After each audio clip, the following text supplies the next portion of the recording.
Good evening and welcome to this very special live conversation, followed by your questions, which we encourage and invite you to send in the comments section on this page. I'm Susan Engel, Director of 92Y Talks. In the midst of an election season unlike any other, and on the eve of tomorrow's important debate between Vice President Mike Pence and Vice Presidential candidate Senator Kamala Harris, it is my privilege to welcome to our virtual stage our moderator for this evening, the Pulitzer Prize-winning journalist Jonathan Capehart of The Washington Post. Thank you for joining us again this evening, Jonathan. And now it's my great honor to also welcome back to the 92nd Street Y a good friend who has graced our stage many times, always wanting to give us the latest information and keep our community informed. We are very grateful to have her with us at this pivotal time in our nation's history. The Speaker of the United States House of Representatives, our country's highest-ranking woman and second in line to the presidency, the Honorable Nancy Pelosi. Welcome, Speaker Pelosi. Thank you very much, Susan. It's wonderful to be with you. As you know, I feel very at home at the 92nd Street Y. Four of my five children, our five children were born in New York. I have my daughter and grandchildren there. And when I used to go to the 92nd Street Y, I thought that was the most exciting, invigorating, informative experience. So it's an honor to be here as a guest and to be with Jonathan, whom I admire, and I love his mother, and so he'll be easy on the questions. Yeah, I don't know about that. I don't know how easy the questions will be, Speaker Pelosi. Thank you very much again for being here and for this conversation on a day where the breaking news just doesn't stop breaking. Late this afternoon, as you know, President Trump shut down negotiations between you and Secretary Mnuchin. He wrote on Twitter, quote, "I have instructed my representatives to stop negotiating until after the election, when immediately after I win, we will pass a major stimulus bill that focuses on hardworking Americans and small business." You issued a lengthy statement denouncing the president's actions, saying, among other things, quote, "Clearly the White House is in complete disarray." So, Madam Speaker, why is the president doing this? Well, I don't know, but I don't know why the president does much. But I will say this. First, let me say to Susan Engel again, I feel like a sisterhood with her because I admire her work so much. And doing the 92nd Y series is a great time for us to come together. And as you said, Jonathan, every day it's breaking news. Just think of what we've been through in the past 2.5 weeks, losing our beloved Ruth Bader Ginsburg and then moving quickly to a nomination so that they could overturn the Affordable Care Act. And then the book talking about how the president knew this was airborne and wanted to keep it from the public. And then the taxes, the president's taxes. And then all of a sudden he's infected by the coronavirus, and the president's in the hospital. Our president, we prayed for him. And then yesterday comes out of the hospital and says, turn off the negotiations. So you never know what's going to be coming next. But I think that when you say, what is the president thinking, you may be using that term, thinking, loosely. Now, it's unfortunate because he has abandoned our children. We had such great provisions in the bill. Not that they agreed to all of them yet, but we were on a path. They abandoned our workers, what we need to do for America's working families. They abandoned our fight to crush the virus, which they have ignored and that we insist upon in this bill. And they ignored our heroes, our state and local workers, our healthcare workers, police and fire, first responders, transportation, sanitation, food workers, our teachers who are the custodians of our children now in a very difficult time. And again, getting back to the children, abandon the children. He also abandoned our democracy with census and election and postal service support that we thought we had, but then they sort of walked away from. So it's most unfortunate. And we will have a stimulus bill, and he won't win the election. So we don't have to wait for that to happen. And perhaps if he's in a hurry for stimulus bill, he might, he was very clear. He said, I want to have the Senate fully focused on the confirmation. So he has placed the overturning of the Affordable Care Act in front of what we need to do for America's working families to crush the virus, reward our heroes, save our democracy. Well, the president also on Twitter, in announcing this, also did what he's done in the past, and that is blame what he calls Democrat states and cities run by Democrat mayors, quoting the president. What does it mean when the president of the United States appears to be using federal resources in a play for retribution against people who he views as his adversaries? Well, it's wrong, and it's something we haven't seen before, especially in the time of a pandemic. Well, let's just put it this way: when we put forth the bill, the HEROES Act, what did Mitch McConnell say? Mitch McConnell said, I want to pause. He pushed the pause button and he said the states should go bankrupt. The states should go bankrupt. And then you have the president mischaracterizing all this funding in the legislation. It's important to note is coronavirus centric. So what it says is that it compensates states for their outlays for what they paid to address the virus, and it also addresses the revenue loss that they have had. So it's only connected to that. The formula is only connected. What did you spend? What did you lose in revenue because of shelter at home, or just businesses losing? They lost revenue. So this was something that was in the CARES Act, actually. Not much, actually. In the CARES Act, they gave as much money to the wealthiest families in America, $150 billion, retroactive, having nothing to do with coronavirus, retroactive before the virus. And they have 150 for state and local, but they wouldn't let the state spend it unless they just wouldn't let them spend it. So some of that money is still sitting there. 3 days ago, in the story about this, in the Washington Post, about this change of mind of the president, they pointed out in the story that just 3 days ago, the president wrote on Twitter, quote, in all caps, as he's wont to do, "Our great USA wants and needs stimulus. Work together and get it done. Thank you!" Exclamation point. So I guess that's sort of feeding into the original question. Why is the president doing this? You and Secretary Mnuchin, the Secretary of the Treasury, reportedly have a good relationship. You can sit down, you can negotiate with each other. But White House Chief of Staff Mark Meadows, on the other hand, always seems to be the fly in the ointment. Do you think that everything just ran off the rails today because the White House Chief of Staff is back in the White House and is gumming up the works? Well, you know what? 4 weeks from today, we will be having an election. We will be electing Joe Biden president of the United States.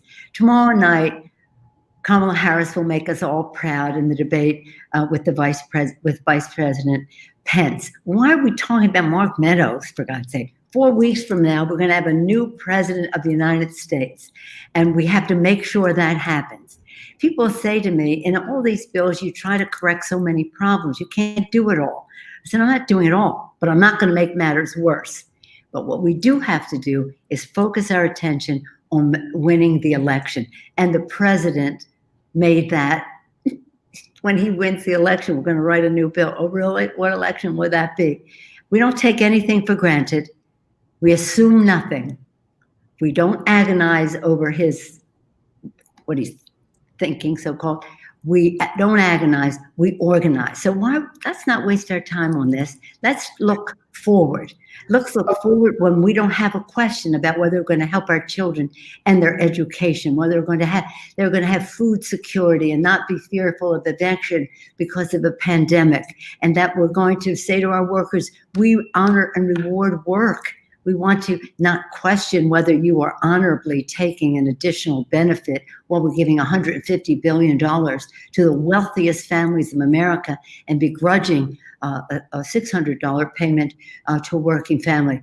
This coming from a president who paid $750 in taxes when he paid taxes. Good point, but I don't want to. I'm gonna have to bog you down in process for a little bit, because even though the election is 4 weeks from tonight, and even though, I mean, you're very bullish on the fact that you think Joe Biden, former Vice President Joe Biden, will win the election, and let's say that does indeed happen.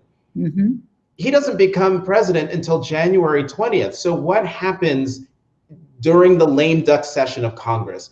You would still have the same cast of characters involved. And so are you saying that a stimulus bill, win or lose, will still pass Congress? Well, I think that can happen, yeah. But I think this, I'm really kind of getting a little weary of people, not you, but others, saying to me, well, why don't you just get this little thing? Something's better than nothing. No, it isn't. It's a missed opportunity. And it's an opportunity. You saw with the CARES Act.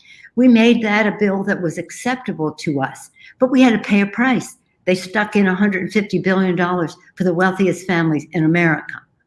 As much money as they allocated for all state and local government in the country, meeting the needs of all of the people, even though they didn't allow them to spend all of the money. So, yeah, we'll get something. And by the way, what we'll have to do as soon as we come back is continue our work to keep government open, which we successfully did last week with the continuing resolution. But that's only a continuing resolution. We have to do the appropriations bills. Any money bills are a values debate. Show me your budget and I'll see your values. We do not have shared values. I don't want to be the one to break the news to anybody in the audience, but we do have to come to find our common ground. And in addition to all the other things I said, they are cutting like a third of the money out of appropriations, which are there in a bipartisan way to meet the needs of the American people.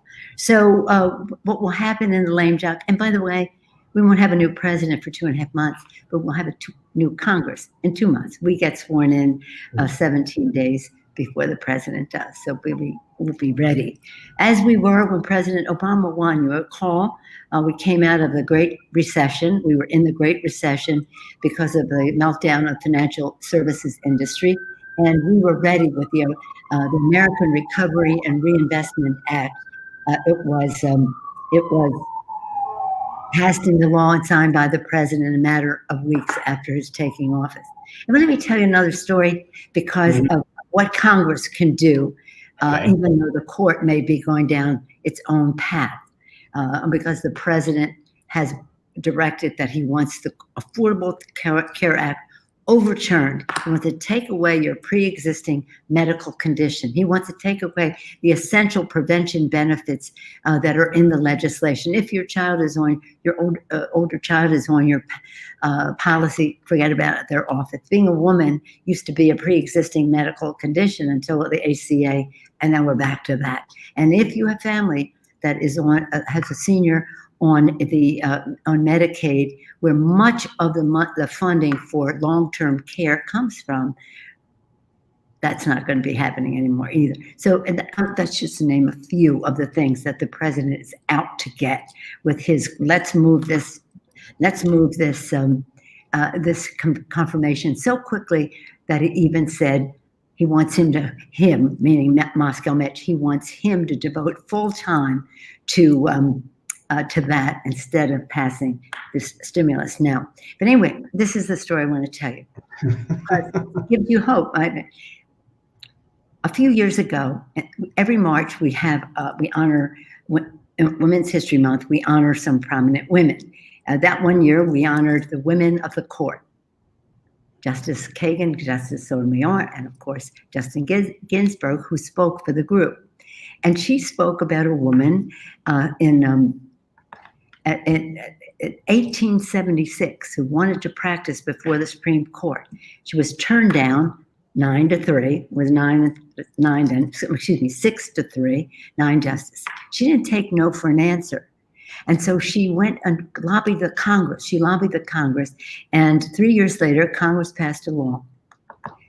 Congress passed a law that said, if you meet all of these standards, you must be accepted to serve practice law before the bar, the Supreme Bar, court bar, even if you're men and women alike. So in any case, then she became the first woman to practice before the Supreme Court, and she did so.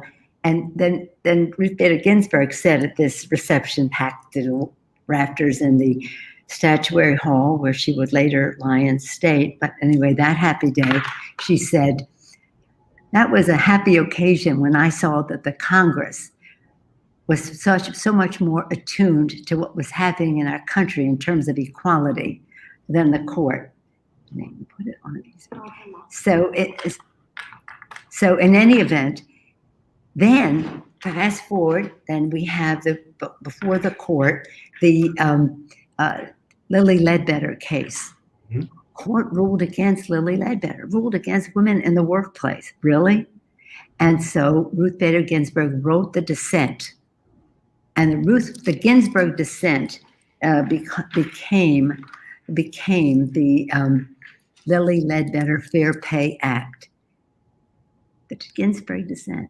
And it was the first bill signed by Barack Obama as President of the United States. Again, the Congress being more attuned to how equality was spreading in our country than before. The woman's name was Belva Lockwood. Chuck Schumer takes great pride in saying she's a New Yorker. So New Yorkers take pride in Belva Lockwood. 1876, she got turned down. 1879, she went. Ruth Bader Ginsburg talked about her in Statuary Hall, and she set the example. Her dissent became the law of the land. So if they mess with the Affordable Care Act, which I hope they don't, but he wants to get his appointment there because the debate starts November 2nd. So he got to have this person there. And if in fact that happens, and if in fact they dare to overturn the Affordable Care Act and take away people's pre-existing condition benefit and others, the Congress will act. But let me also say this. Okay. If they do that, if they take away the pre-existing condition benefit, every election will look like 2018 for them. I'm sure people watching noticed the glint in your eyes, Speaker Pelosi, as you said that, because the 2018 midterm elections ushered in the new Democratic majority and your return as Speaker of the House. Speaker Pelosi, I see around your neck something that I've seen since about March, and that is a face mask. Oh, yeah. And it makes me wonder, given what's happening with the president and at the White House, and I want to get into that in a moment, but you've been in negotiations with Secretary Mnuchin. How worried and last I've seen, his COVID tests have come back negative. But given what we're seeing coming out of the White House, how concerned are you for your safety when it comes to the pandemic? Yes, we had a meeting last Wednesday. We had our masks. Sometimes we take it down to talk, kept our distance, but that was the last meeting. After that, the next morning, we heard about Hope Hicks, and so we had our conversations Thursday and Friday by phone. Monday by phone. Today it was supposed to be by phone, but we learned by tweet that we were not having that meeting. That's how we found out.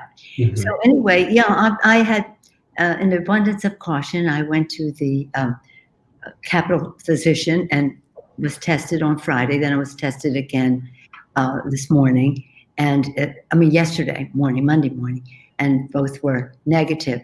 But I didn't have that much confidence, frankly, in the White House testing. If Hope Hicks could be tested negative and then tested positive in the President of the United States, because Secretary Mnuchin was just proud of saying, I get tested every day because I'm around the president. sadly. I mean, we all pray for the president in many ways. I've always prayed for the president and his family, that they would be safe and that God would open his heart to the goodness of the American people, and more so now than ever. But again, I have no confidence in what their testing is, but I do have that confidence in what we're doing here. It has a much higher percentage of certainty. Just before we came on air, as it were, here for our conversation, the news broke that an advisor to the president, Stephen Miller, tested positive for coronavirus. And this comes after, as you mentioned, Hope Hicks, the president of the United States, the First Lady of the United States, 3 senators, more than a dozen White House staff, all testing positive coronavirus. The chairman of the Joint Chiefs of Staff and the other Joint Chiefs are now quarantining because a high-ranking officer in the Coast Guard tested positive for coronavirus. Right now, Vice President Pence remains negative. This is on the eve of his debate with Senator Kamala Harris tomorrow, the vice presidential debate. But I'm wondering, with all of these people in the administration testing positive, and we all hope that their symptoms and everything are mild and they get through this, but if they don't, if we do indeed see tragedy, what does that mean in terms of, I'm coming to the question of continuity of government. Yeah. What does that mean for you? And are you taking any precautions or making plans for what used to be viewed as a far-fetched idea, but we're now in territory where you probably should be thinking about stepping in as acting president? Or am I being hyperbolic here? I think you're being hyperbolic. Let me just say that on the subject of continuity of government, there is a process that goes on all the time, some military and otherwise, and it's a whole thing. It's a whole show to show you what you have to do, and then you have to prove you're you. You have to prove you're you if this were to happen. So anyway, that is not anything we want for our country. We pray for the health of our president, our vice president, and the peaceful transfer of government. But there is a process for that. But it is something that we never want to use, because that would be a tragedy for our country, for us to lose the president and the vice president to that. Let's not worry about that. Let's just worry about the fact that they're getting the best care in the world. And isn't that great? And 7.5 million Americans are infected. And over 210,000 Americans have died. Some of them died alone because their families could not access them. We have to be thinking of all of it. Of course, we pray for the president, the first family, whatever of the administration, but we also have to make sure, and this is one of the resistance I had, that we've done testing in the first bill March 4th, and the bill since, but they never would accept the science of what you need to do to stop this vicious virus. And that is what is in the HEROES Act that I hope that whenever that happens, we will be able to implement. And I don't want it to wait 3.5 months until a new president. I would hope that this president, now with this moment of his own experience, would say, let's prevent this from happening to someone else. Let's take care of those to whom it has happened. Let's further mourn as a nation those who have lost their lives. So it's about testing, tracing, treatment, mask wearing, separation, ventilation, washing your hands, sanitation, all of that. And let's hope that would be the case. I was particularly disappointed in the president's action today for what it meant for them to accept our language. And they were just not, they were going to get back to me, and they did. We're not doing anything. But let's, again, we don't agonize, we organize, we'll win the election. And in the lame duck, we'll have to pass stimulus, or we'll have to put provisions in the appropriations bill to keep government open that will enable us to crush the virus so we can safely open our economy and safely open our schools for our children. Madam Speaker, in your answer, you mentioned the peaceful transfer of power, and the president. Gosh, maybe that was last week. I don't know. Time is elastic, but he was making noises about perhaps there wouldn't be a peaceful transfer of power. How concerned are you by that kind of talk from the President of the United States, mere days, really weeks, before a presidential election? Are you worried that he'll follow through on the threats that he's making? Well, let me answer in two ways. First of all, in that array, that show of sad things and some horrible things that happened between losing our dear Ruth Bader Ginsburg and the president having coronavirus, I didn't even mention the debate. There was so much else going on. I didn't even mention the debate. And in that debate, when the president of the United States would not condemn white supremacy, and the president of the United States, in the course of all of this, has not said he was committed to the peaceful transfer of power. What more do you need to know about this president? So in any case, again, we're just working very hard to win the election. He'll try on election night and say, I won because I won for the people showing up at the polls, and we don't count any of the absentee ballots. Well, that's good. We'll win 400 seats in the House if they don't count the Republican absentee ballots. Okay, so that. Then he'll try to sabotage the Electoral College by having friendly Republican legislatures say, even though Biden won the state, they're going to send Trump electors. Well, of course, there'll be a competing Biden elector sent too. So where you go to the court. Why do you think you want somebody in the court right away? Okay, so then that takes time. We have no doubt we would win, but it takes time. And then the court says, the Constitution says that if there is no majority in the Electoral College by such a date, the House shall choose. The House of Representatives voting by state, which means California with 53 members of Congress and 40 million people will have one vote, and Wyoming with 500,000 people and one member of Congress will have one vote. New York with all 20-some members of Congress, one vote. Alaska, one vote. So he says at his rallies, I'm going to win because I have 26 states. And they only have 22 and 2 are even. He spells it all out, I'm going to win in the House. Well, I have news for him. If he thinks that winning in the House is a light at the end of the tunnel for him, I have news for him. It is a train coming right down at him. So he might as well just skip it, accept the peaceful transfer of power on election week, and let us get on with the peaceful transition to work for the people. Now, usually when I come to this show, I try to act like ladylike and nice and all that. But he's trying to undermine the Constitution of the United States. He's trying to destroy our democracy. You know what? I have plans for that. Madam Speaker, we're going to turn to questions from the audience. But before I do that, I need you to what is that train then? If he thinks the light at the end of the tunnel is his salvation, and you are saying that it is a train barreling right for him, what is it?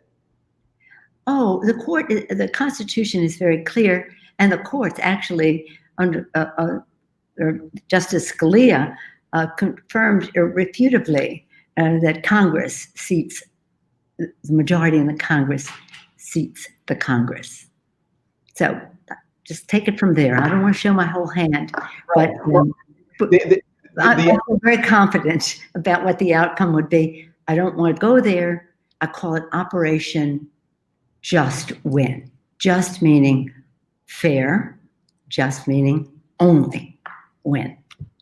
The other thing to point out, and I'm sure the folks who are watching know this because they're all very smart, that on January 20th at noon, if there's no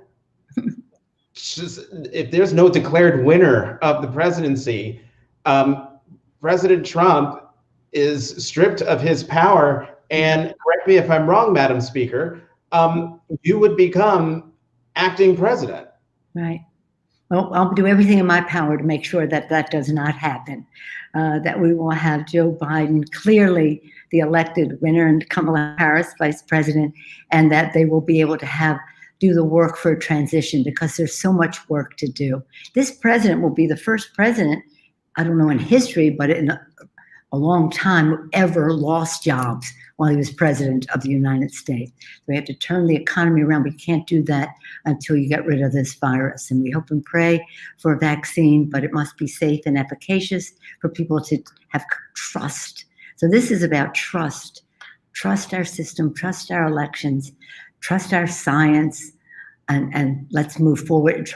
With Joe Biden, who's a great unifier. Now, I'll do everything in my power, as I said, to make sure that Joe Biden will be inaugurated on January 20th as President of the United States of America. All right, we've got about a little more than 15 minutes for Q&A, and we have a lot of great questions. This one pertains to the president's health.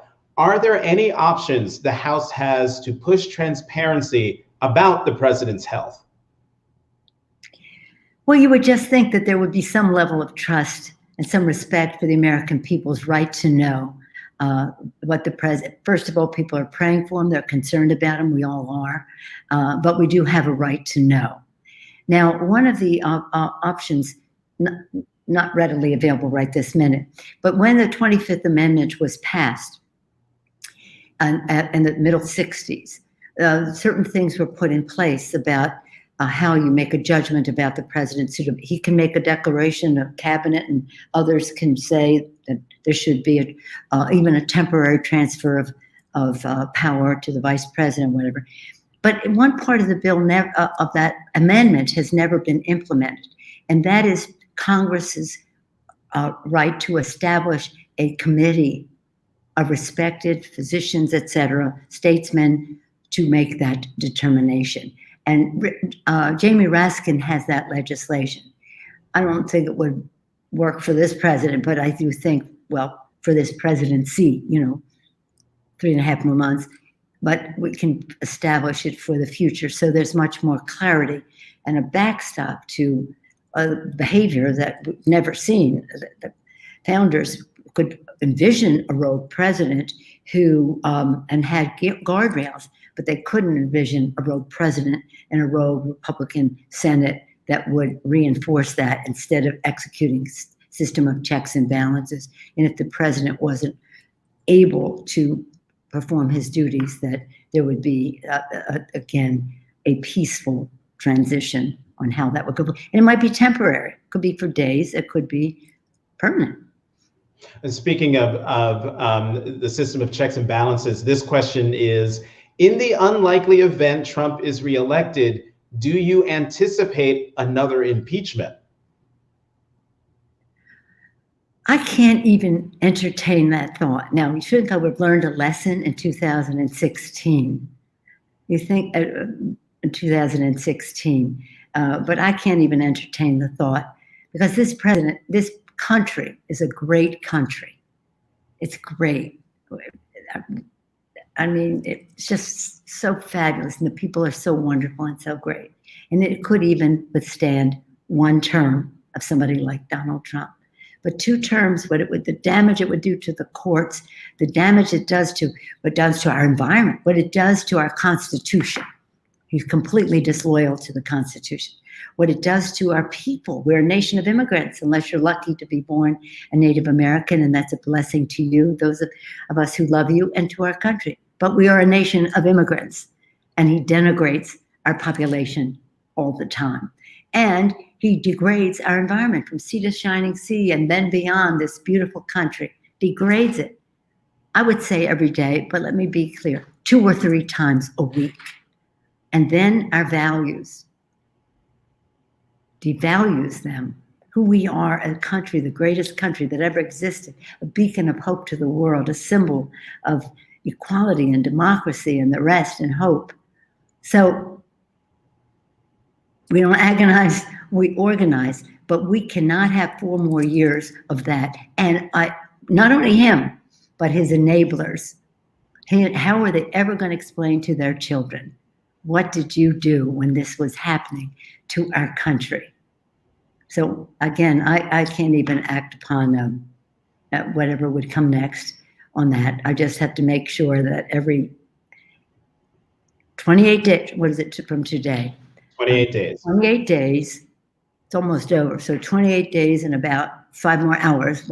There's 28 days, no wasted time, no underutilized resources, and no regrets that we might have done something more to win the election.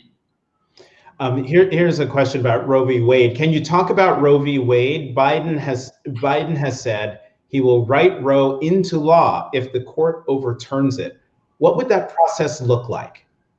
Well, we already have that legislation to have a statute for Roe v. Wade when we have a Democratic president to sign it, and that is what we can do. Another in the category. Let me tell you Ruth Bader Ginsburg's exact words. She said that it is my favorite example of how sometimes the Congress is more in tune with changing times and the expansion of the idea of equality than the courts. Now, that is what the president is in a hurry to do. But the fact is, the Affordable Care Act is the first item on the agenda. So that's why we're focusing. Vote your health. Vote health, because that is what is at stake. And we'll see if this takes place before the election or not. But whatever it is, a big Democratic majority in the House, a Democratic Senate, and a Democratic President of the United States are there to protect your health. And so then another part of women's health is Roe v. Wade. We already have that statute, and we will certainly be moving upon it. And we have the biggest pro-choice number in the House ever. Here's the next question. Let's assume all of us watching have registered to vote, made a voting plan, encouraged our friends and family to vote. What else should we do now? Write more postcards, donate? What is needed most? Well, first of all, you can go to iwillvote.com. Tell all of your friends, iwillvote.com. It'll tell you how to vote by mail, tell you how to vote if you want to go in person, how to do so in a healthy way. It'll tell you if you're registered. It'll tell you how to register if you are not. So just tell 10 people to do that, because sometimes people just don't know, and it's changing from time to time in different places. Like the court decided today that you had to have a witness to sign your own. Is that like a poll tax or what? What do you need to know more about the court? But in any event, the calls, text, postcards, to the extent that you have any interpersonal, and I'm not encouraging that, but if you do, for one reason or another, just make sure to remind people to vote. And the earlier, the better, because we want to, in some states, we can get those votes counted as soon as the polls open on election day. Other states say you can't count them until the polls close. That would be Michigan, because that's what the state legislature passed there, the Republican state legislature passed there. But assume nothing, don't take anything for granted. These are all close races. When we won in 2018, before that, people asked me, is this going to be a wave or a tsunami? And I said, well, whatever it is, it's little drops of water. These races are all close. The presidency can be too. We can have a big popular vote, but in terms of the electoral college. So just look back to where you went to school, where your family is from, whatever it is, making sure that people do vote. And I think we're having a big lesson in civics at this time because of the, shall we say, skullduggery that some may inject into this. But the best antidote to every problem we've talked about is for people to vote and to vote their health and to vote early. I'm going to squeeze in another question here. The person asks, please discuss election protections and concern over legal claims post November 3rd. Okay, let me try to be brief. Well, I'm a former chair of the California Democratic Party, so I'm an organizer, and I'm attracted to politics because of the policy, and I know my why about children and the rest, but I do thrive on campaigns. And so for me, this is almost exciting to be in a fight. I wish we didn't have to have a fight about voter suppression and the rest, but we're ready. We're fighting them in the courts, we're fighting them in the court of public opinion, and we're fighting them in the Congress of the United States. Because they just, I don't know how you say to our founders, I did everything in my power to make sure people didn't vote. But we are ready. I mean, we've started since 2016, and certainly since getting the majority in 2018, we've been ready. But it is a real thing because we have a president who we knew what he was up to, but then he announced it. Voter intimidation. Voter intimidation. They're saying to people who, if you vote by mail, they're doing this right now. Vote by mail, you may be visited by a law enforcement officer to check all this out. Or they're going to have people at the polls. So if you look like me, sort of Hispanic or so, even though I'm Italian, they may follow you home to see who else lives there. Is that a mixed status home? I mean, this is frightening in America. You think it would be reason for people not to even consider voting for this man for president. And then, they have all the multiple, you got a signature and then a signature for a signature. And we just make sure that people go, iwillvote.com will help them with all of that. But there are many organizations that are doing it. And Eric Holder with the National Democratic Redistricting Committee is doing a lot of this work. Stacey Abrams, there are all kinds of organizations. Tonight when I leave here, I'm going to be on our weekly Sojourner Truth. It's called Truth Tuesday. She was a suffragist, she was an abolitionist, she was a slave, and she did a lot to help women get the right to vote. So in her honor, 100 years later, after women get the right to vote, we are having our Truth Tuesdays to encourage women to vote. Last week, it was Hispanic History Month, so we did Eva Longoria and America Ferrara and reaching out to Latinas. Tonight, we'll have a great program led by Grace Meng, reaching out to the minority community. Our three, to the Asian Pacific American community. We have our three godmothers of all of this started around Sojourner Truth, Karen Bass, Joyce Beatty, and Congresswoman Lawrence from Michigan. So reaching out to the African American community. So we're going to make sure that women, such smart voters, the women, have you seen the polls? Have you seen the polls, how far ahead women, Biden is among women? Geez, it's so wonderful. But we have to make sure that they vote. So again, disappointed that they would engage in this, and not surprised that they are, but ready. And it just you can just, as it was said, make calls, make calls, send text. That's always a good, and postcards, and to the extent that you can have any personal exchange. This has to be a drumbeat across America for our democracy. I never thought it would be so urgent to have an election like this. I mean, God bless John McCain, God bless Mitt Romney, God bless George Bush. Wish we had a candidate like that. And I asked the Republicans, take back your party. This isn't who you are. America needs a strong Republican Party so we can have the debate of values in our country and our Constitution and our interpretation of it. So, and again, I cannot accept any outcome except January 20th, Joe Biden, January 20th, Kamala Harris, President and Vice President of the United States of America, in front of a Democratic Senate and a Democratic House, and a lot of elected people all through the ranks of government all along the way. Madam Speaker, my in-house producer, otherwise known as my husband Nick, just handed me a printout. The president, I'm just going to assume maybe he's watching, because at 7:36 p.m., 10 minutes ago, he sent out a tweet where he uses his usual pejorative nickname for you, but he says, crazy Nancy Pelosi and the radical left Democrats were just playing, quote, games with the desperately needed workers' stimulus payments. They just wanted to take care of Democrat failed high crime cities and states. They were never in it to help the workers, and they never will be, exclamation point. Any response or no response? I mean, really, why do I have to respond to his tweets? Why would I have to find out as Speaker of the House by a tweet that he was no longer interested in helping our children go to school safely, honoring our heroes for the work they do, risking their lives to save lives, and now they may lose their jobs?